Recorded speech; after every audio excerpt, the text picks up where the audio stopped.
Hi, my name's Tony Ridley, and once again welcome back to another Crisis Education and Management Leadership tutorial. And in this section we're talking about priority decision making, and this subset will be addressing professional briefings and guidance. It is an often overlooked element when it comes to the cycle of priority decision making and crisis and the conveyance of information.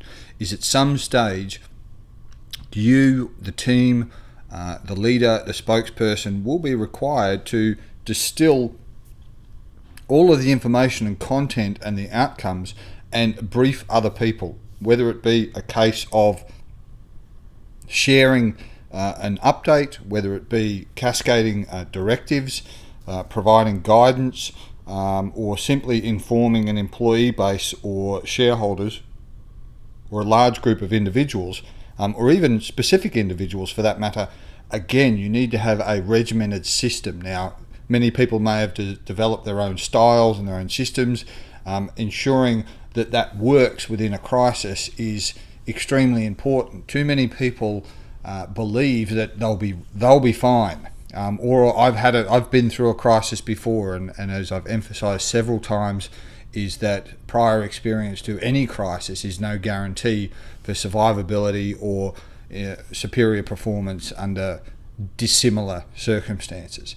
So again, it's about having a methodology and a standard. So one of those variables and one of the options here, and for those with emergency services, government, potentially military experiences, will be familiar with a basic system of ensuring that not everybody's speaking the same language or vocabulary, but at least there's a demonstration of a replicatable system that has consistency and ensures that all of the prime priority areas are covered in both sequence and detail.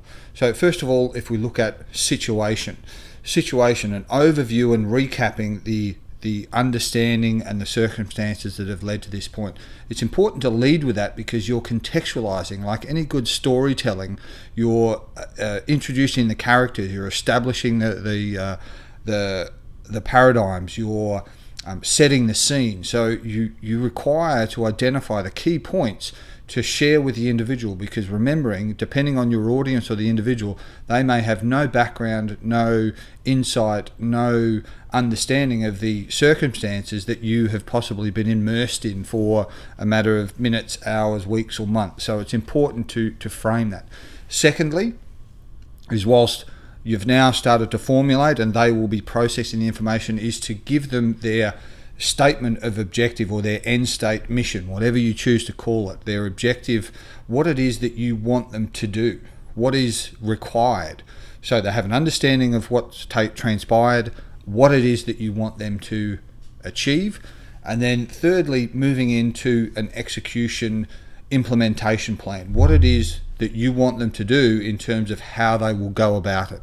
Now, this can be as broad or as detailed as you see fit, depending on the audience, depending on the individual. You can break it down into phases. You can leave them an open statement for them to then develop with their team in consultation, but it's a very effective means of communicating through a tree, for example. So the information cascades down from the top, and that information then is communicated to a party of 2 to 4 to 6 to 8, and as that consistently goes down the tree, the same methodology and the same information is preserved throughout, ensuring that there's not additions, embellishments, omissions, and all those sorts of things that are prone to take place with less regimented systems. And then, of course, administration. To encapsulate and identify, or to provide them with freedom of action and or constraints, anything that is at their disposal, whether it's monetary, whether it's physical resources, it's personnel, it's timelines, it's facilities, all of those things that are allocated to them or to the task or to the process, to ensure that they have an understanding, so when they begin their decision-making cycle, they are able to consider and certainly save considerable time without then coming back and running around looking for obvious, detailed information or resources that you could have or should have communicated in the first instance. And then last but certainly not least, who is the point of contact, who has ownership, who reports to who, however you frame that, your command, control and communications. What distribution of information and authority is there? What is the chain of communication? Who has the authority? If those boundaries are met or exceeded, what's the next step?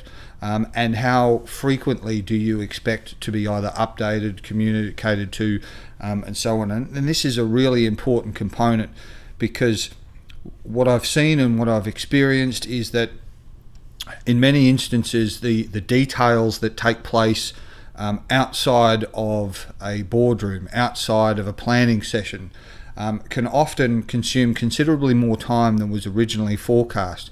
There's nothing more frustrating than both sides of the party who are waiting for an update and waiting for the next stage to be implemented, and somebody in the field who is under time critical circumstances trying to get something done within an unrealistic or challenge based environment, and repeatedly being drawn away from getting things done every 5 or 10 minutes because somebody at the back end wants to be updated, and they have to keep reaching out to be updated because the person in the field is not doing it frequently enough.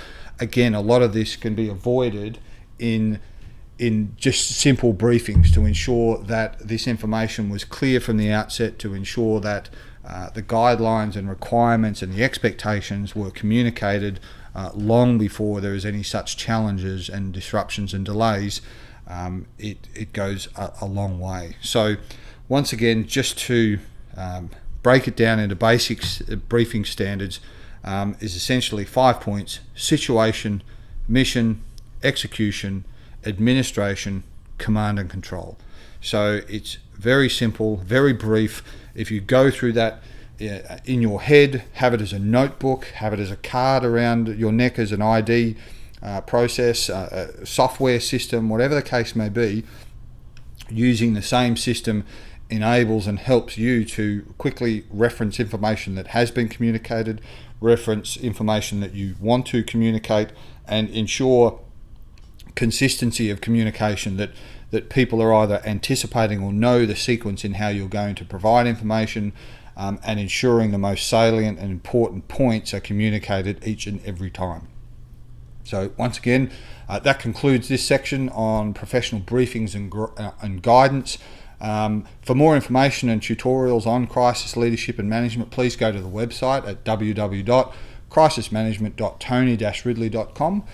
That's all for this section. Thanks very much and goodbye.